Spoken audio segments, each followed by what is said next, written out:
Hello, everyone. Welcome to another episode of the LEX Podcast. The LEX Podcast stands for Leaders in Employee Experience, and we keep bringing you one leader after another for you to gain a lot of perspective and expertise from.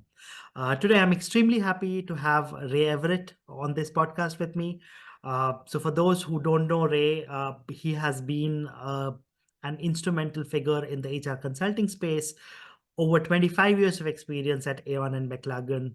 He is one of the most seasoned people you can find in the area of performance and total rewards. His leadership is undisputed in the area of executive compensation, governance, financial services, technology, and emerging markets. He is currently in what we will discuss in some detail, leading a retired life, but I think he's working a lot more than what he initially thought. He's teaching a course at Cornell University.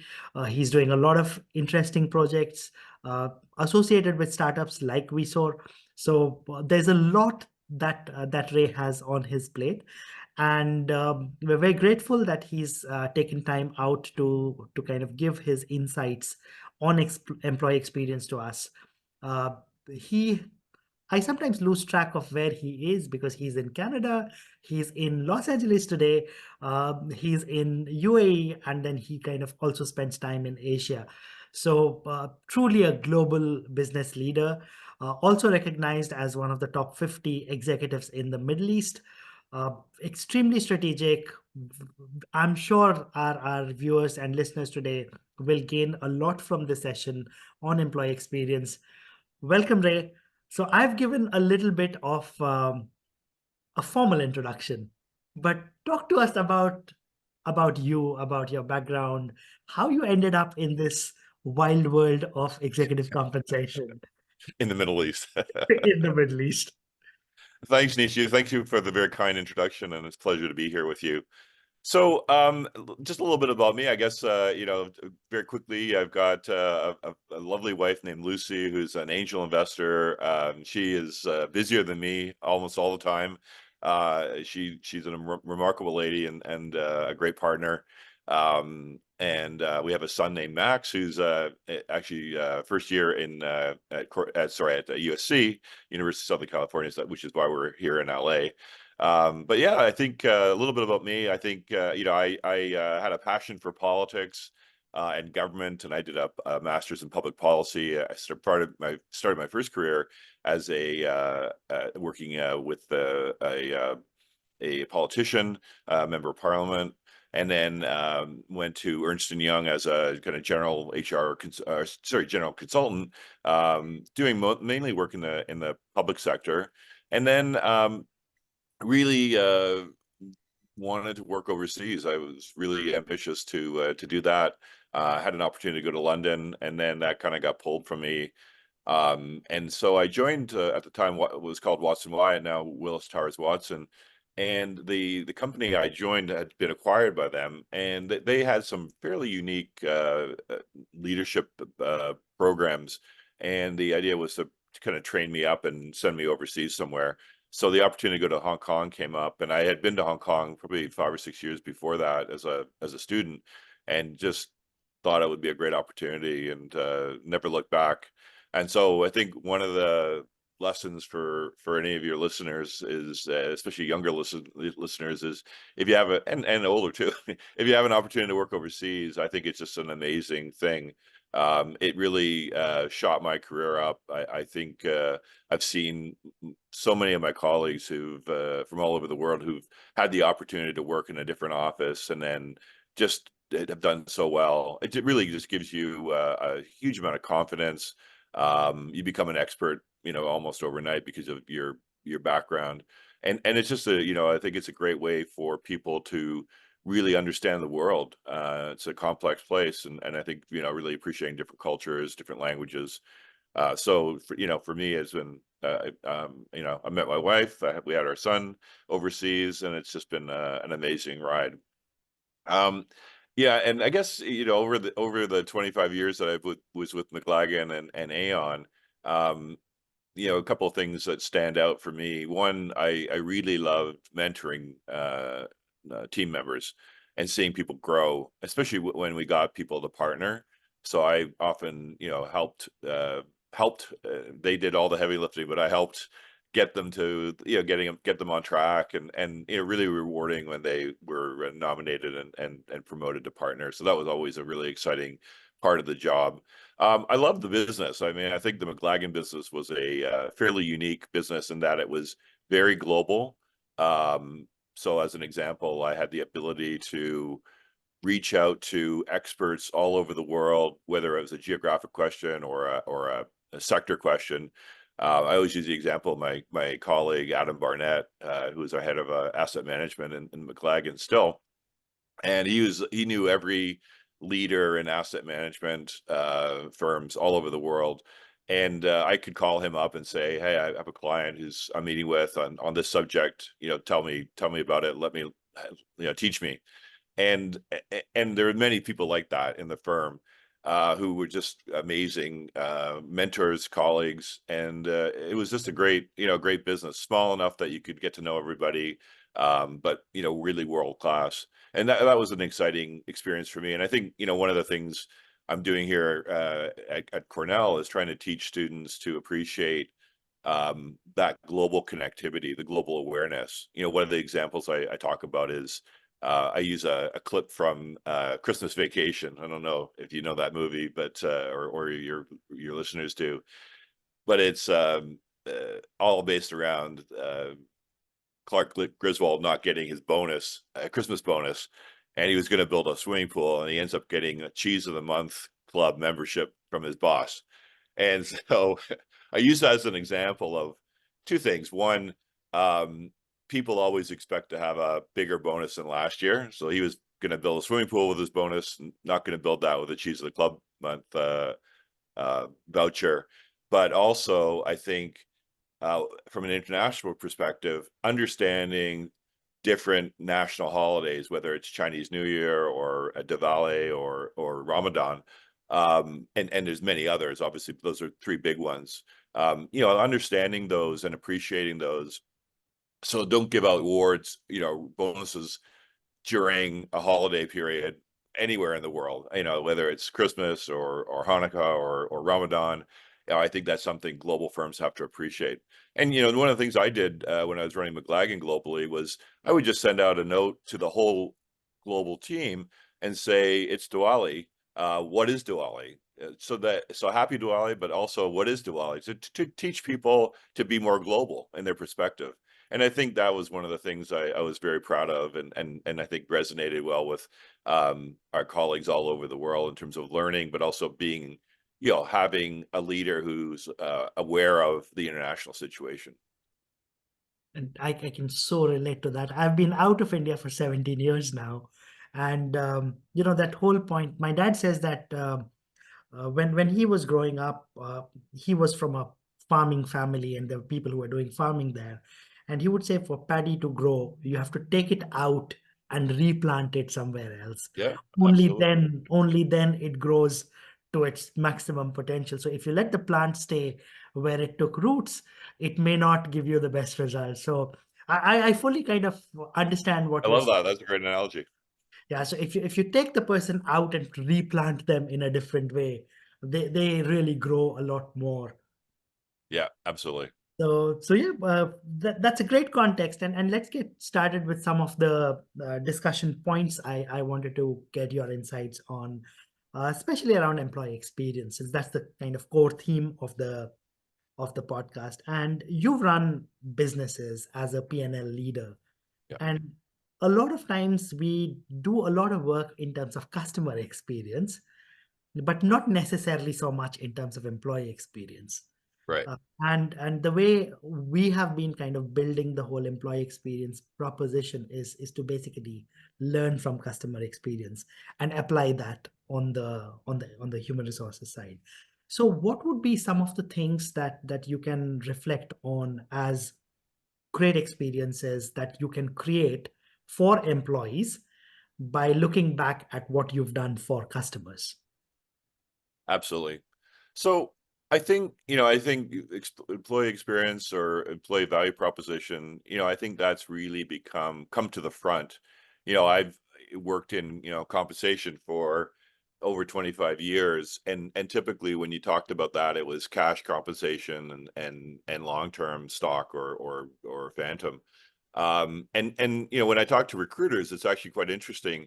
Again, 5-10 years ago, that was pretty much people wanted to know their package, maybe some benefits, but those were often even kind of the lesser part of the equation. It was, what am I going to get paid? And now what I'm hearing from recruiters, and I hear from young people especially, is I want to know about the company. What is the company doing? Would I be proud of this company? Would I tell people, my friends, to go work for this company? And am I proud of the colleagues who I will share the experience with? Do they have the values that are important to me? Do we share those values? And I think that's really, a big change. Just really, I almost say since post COVID. And then, you've got other things that are happening around, again, I think around COVID. And I think for me, the word of the day is flexibility. I think employers have to be flexible, whether it's working from home, hybrid working, whether it's the benefits you provide. Again, you think about most firms, they have a standard medical plan, et cetera, et cetera. Instead of saying, we're going to spend $30,000 on you on all these things, whether it's training, medical, disability, what do you value? What's most important to you? And one of the great projects we did in Aon was we had a tool that was called Reward Optimizer, and I thought it was a great tool because it allowed people to do trade-offs. So you'd survey your population and you'd say, do you want a gold-plated medical plan? That's what we provide. Or would you like a silver-plated medical plan and a couple extra days holiday? And it was fascinating to see because it's not necessarily what you'd think. But whether it was by job family or demographic, you'd get very different answers. And so the firms we worked with realized that being flexible on that money that they were spending, that often isn't valued. Again, you think about married people, they often have, their spouse might have a better medical plan, so they're not even using your medical plan, or they are, right? And again, do they value that? So I think flexibility really has to be built into your whole employee value proposition, allowing workers to have greater flexibility.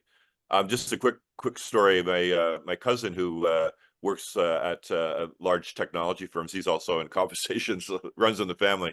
He was telling me that this is I won't say who it was, but it's a very large tech firm. They have no vacation policy, and I think he told me this about 5-6 years ago, and I thought, what? How's that possible? How do you not have a vacation policy?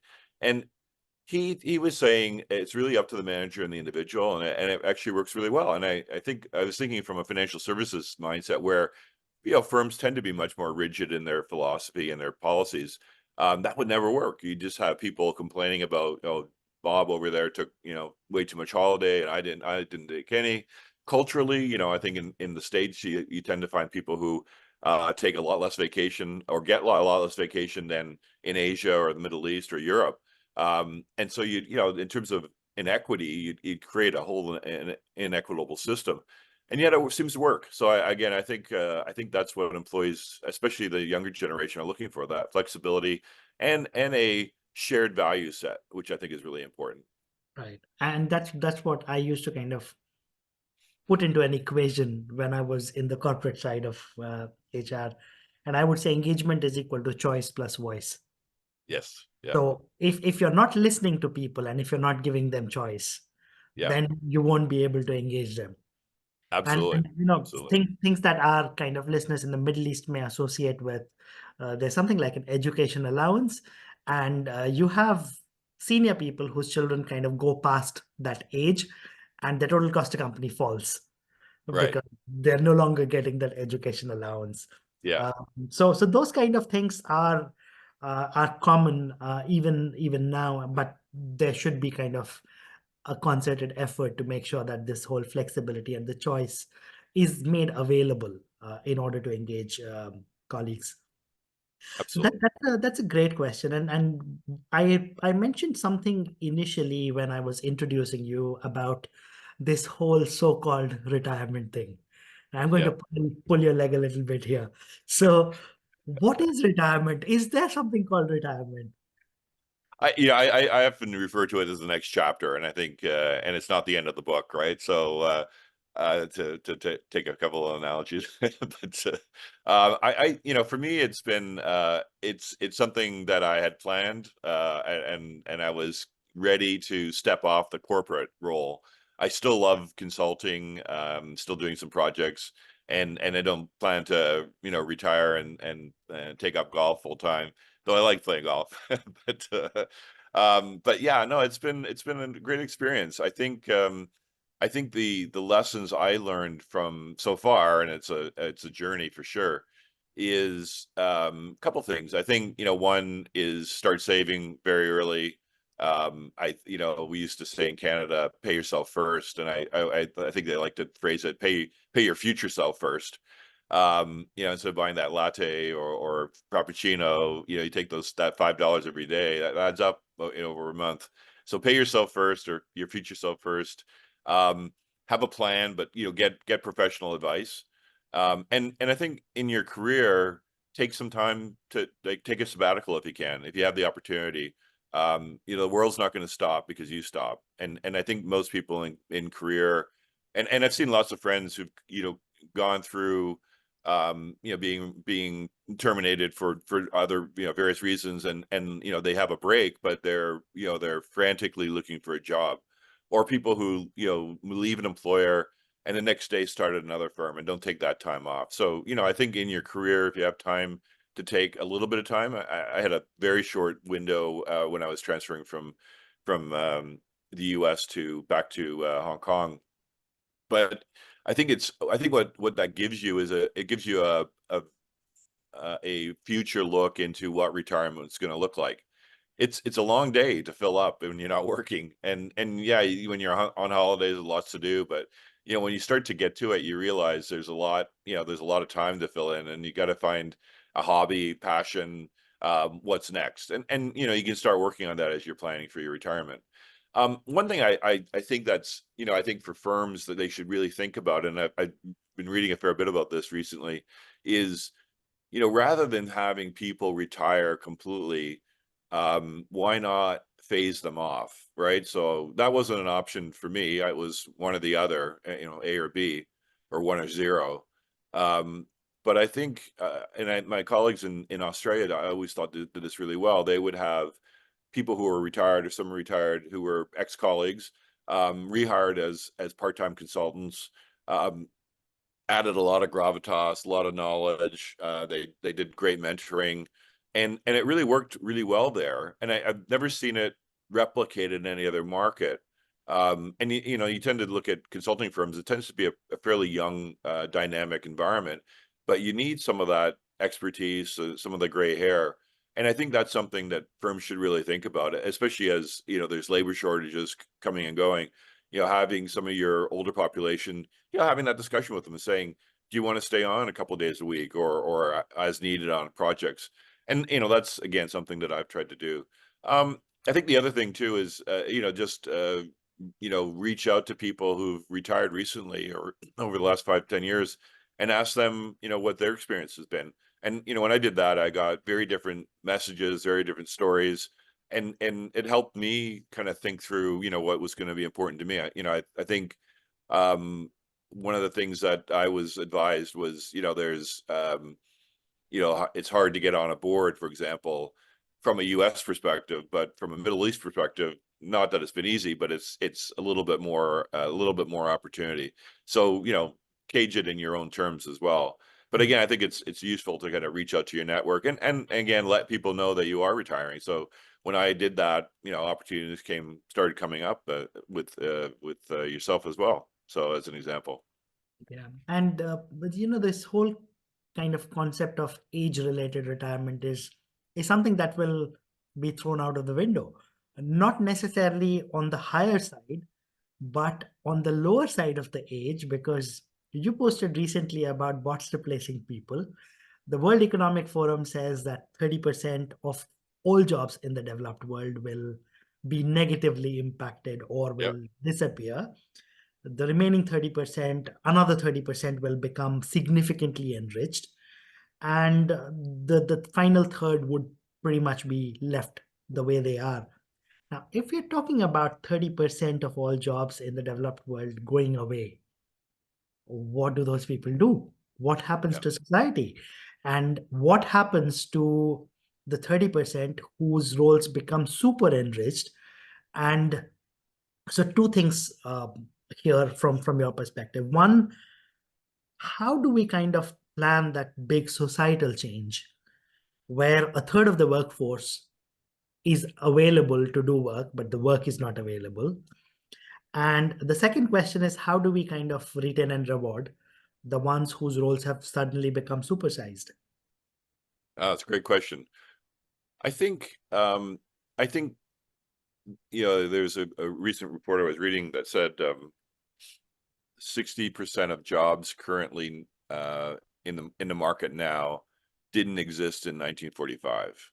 Mhm. And so I think, there will be jobs that will be created, like everything, right? From the guy who used to make the horse-drawn carriage, found a job at a car plant. Now, I think it's a huge change, though. I think bigger than any other change. So I do think it's going to have a huge impact.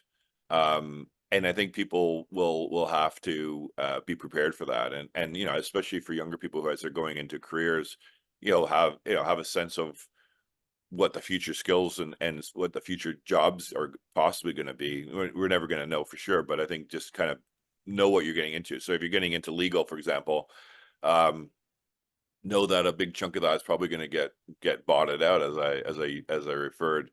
But I think the future of work is going to be really exciting, because I think a lot of the mundane tasks will get automated, and it allows you to be, a better advisor, in the HR space.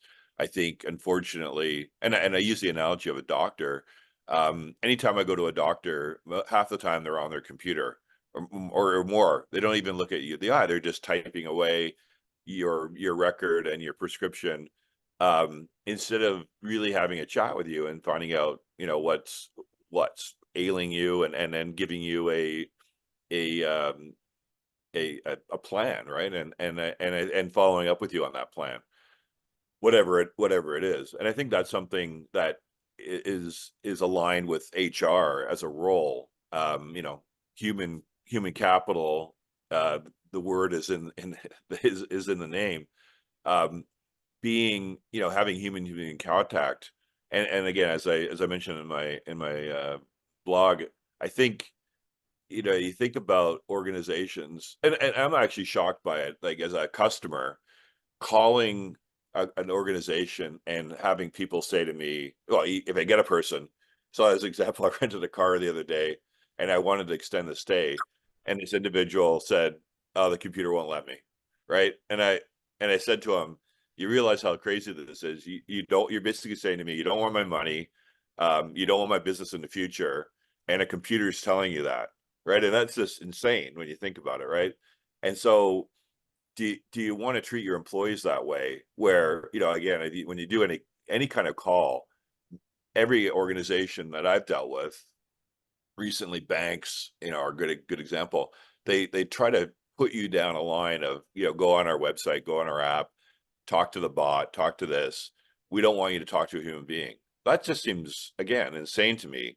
And there will be a tendency to try to do that with HR. I think, save the cost, right? But I think organizations have to value that person-to-person contract. If someone's having a mental wellness issue, do you really want them talking to a bot? Or if someone's going to think about leaving your organization, they've got a better offer, do you want them talking to a bot? It just seems insane to me that you would, any organization would say, yeah, that's what we want. So there will be an inclination to move to that. And I think we really have to just be really conscious of decisions that are being made. In terms of compensation for individuals who survive this next revolution, I think I think they will, there'll be individuals who can work seamlessly with a machine, as we all have done for many years already. Um, and I think they will have a higher level of compensation for sure. They'll be short in the market for some period of time, but it'll be like anything else. We'll get used to it, and we'll survive, and I think we'll get to the better side of work. I think work will become much more interesting, and when you think about it, we sit in front of our computers all day long, and I think if we learn anything from COVID, is that human interaction is critical, and it can't be done on video. It has to be live at some point. Not every day, but I think ultimately, live contact, human to human contact, is what's gonna. Those are the jobs that are gonna survive, where you need that human human contact. No, absolutely. And this I was having a discussion in Riyadh with a large organization, telling them what can AI do now in terms of automating work that is done by people today. And the first response was, how many jobs will we have to lose? And the response was, it depends on how many you want to. You can move to a 4-day work week. Yeah, And that would be another way of looking at productivity gain, because you absolutely. can do 5 days or 6 days worth of work in 4 days easily. And we can possibly have more time for leisure without having to lay off a lot of people. But then there could be another organization which is struggling financially, which may want to kind of reduce costs by 20% or 30%. But this is also an opportunity to kind of reshape the work and the service that HR provides. So, one large global organization I've been talking to, we're talking about close to 3,000 people in HR in that organization globally. Yeah, yeah, And only 17% of those are client facing, yeah, which also shows the extent of inefficiency in the way HR teams of today are structured. Because absolutely. they are spending a lot of time doing manual, mundane tasks, which there's no reason why they shouldn't be automated. And eventually that team may come down from 3,000 to 2,000 or 1,500 or whatever it is. But whatever remains in that team, every person would have a much richer job to do and a much bigger value to add to the organization. So, coming back on the kind of experience bit with all of this automation and this bot thing, and like, you know, I've been struggling since morning. My wife ordered something online from an account that was last used 2 years ago. It had a different address, and the stuff has been shipped to the old address, Right. and there is no way we can update it. There's no human being we can talk to either on the chat bot or on the phone, because Yeah, even the phone does not allow you to speak to someone. You can only record your message, and yeah, that's so. This is basically again taking experience to ultimate depths. Like, after this experience, you would never want to kind of work or give your business to this kind of a company. absolutely. Yeah. And there would be parallels in the HR space as well. So, if we look at kind of the future of employee experience and the way organizations will adapt to this kind of change, because technology is inevitable, it will come whether we like it or not. It will come. How should organizations prepare for this change, and what can they do to proactively manage this change?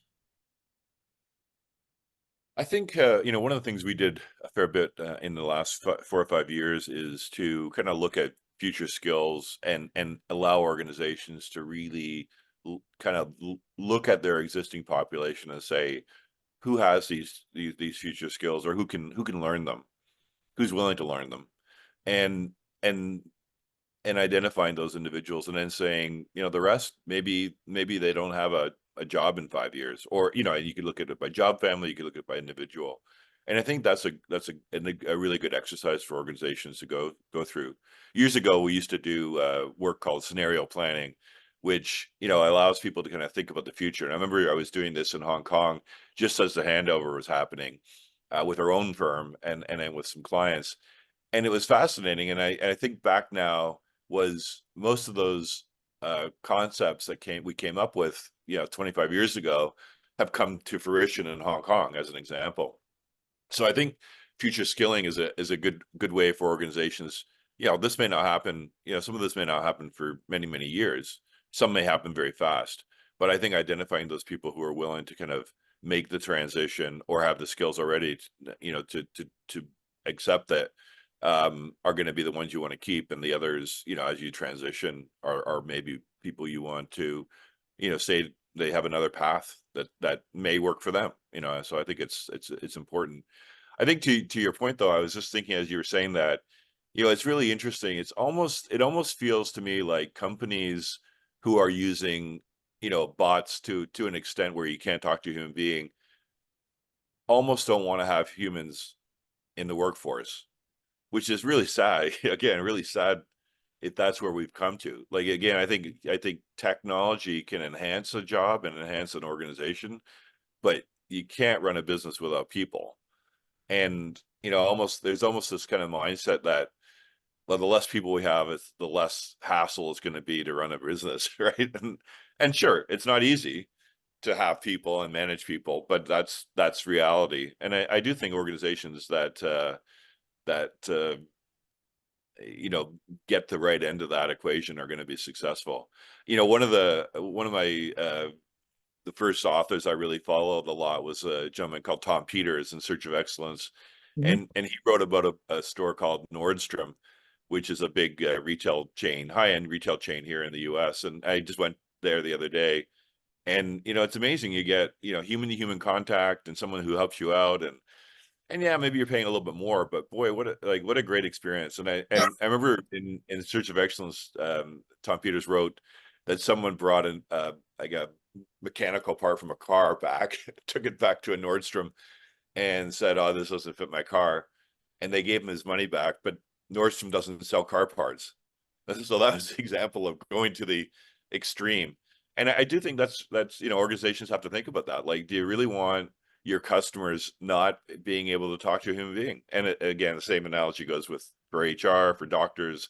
I think any organization has to keep asking themselves that question, and not going to the extreme of saying, "Oh, we can eliminate so many jobs and create better productivity." Ultimately, you're going to lose clients, I think.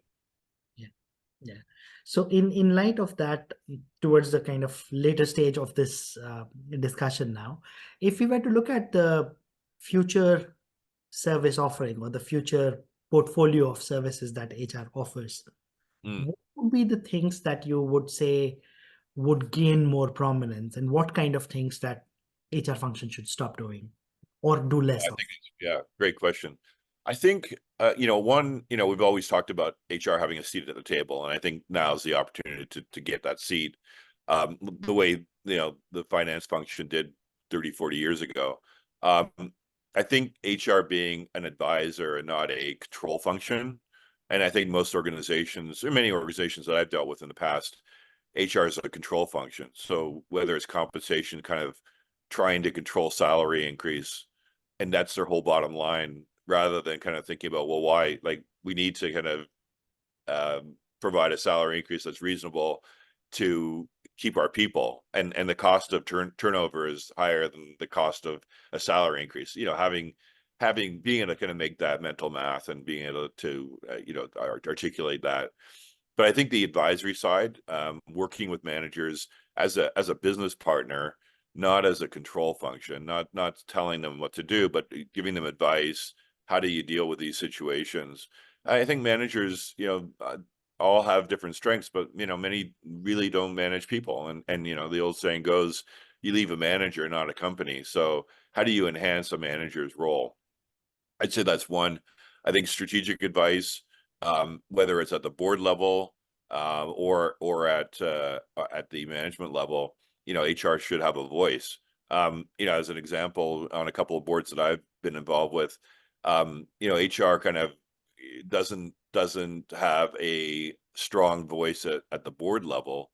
Whether it's in the human capital committee or the Remco, um, I've often suggested to organizations that you make your head of HR the secretary of the HR, or Remco, because they know the business from an HR perspective. So giving them that seat, I think, is really important. So I'd say those are the kind of the two big issues: strategic advice and and business partner. I think those are the two. I think a lot of the other things can fall off the wayside. Again, I think over the last 20 years, we've seen portals and things like that where you can find your benefits, find basic questions answered. But some of the important questions, some of the important issues, I think HR can really help. Whether it's retaining talent, helping to attract talent, getting performance aligned, with or compensation aligned with performance. I think all those are really critical. And I think that's HR's role. Not, you look at. I often think you look at performance evaluation as an example. Either managers see it as a HR driven exercise that they have to do every year versus an ongoing discussion with your employees. And again, one of the things I'm excited about with WeSoar is the original tool that allows for that to be tracked better. And I think that's really, really important. I think managers have to, have ongoing feedback with their employees, and HR can facilitate with the tools to make that happen, rather than forcing people to fill out a form that no one ever wants to fill out, and it's just an extra burden. It's a bureaucratic exercise. It's not appreciated. So how do you make it more exciting? And again, I think HR can do that if they have the right tools. Completely resonates. Final questions. What about the future excites you the most, and what about the future scares you the most? Oh, it was actually interesting. I was just at a filming yesterday, and we were talking a little bit about this. It was a film, and the writer was on stage, and a couple of questions came up about kind of this question. I think there's a lot of things we should be concerned about, and I don't think AI is the top of the list for sure. I think a lot of people think AI is going to become a Terminator. But I don't, I'm less concerned about that. I think there's bigger issues that we need to be concerned about, and we shouldn't be not naive to it, but I don't think that's where things are gonna happen. I think, I think ultimately the future's, I look at my son and his friends. I think they've got an amazing opportunity. Work's going to be very different. They're going to create their own work. Unlike certainly my generation, I'm not sure about you, Nishith.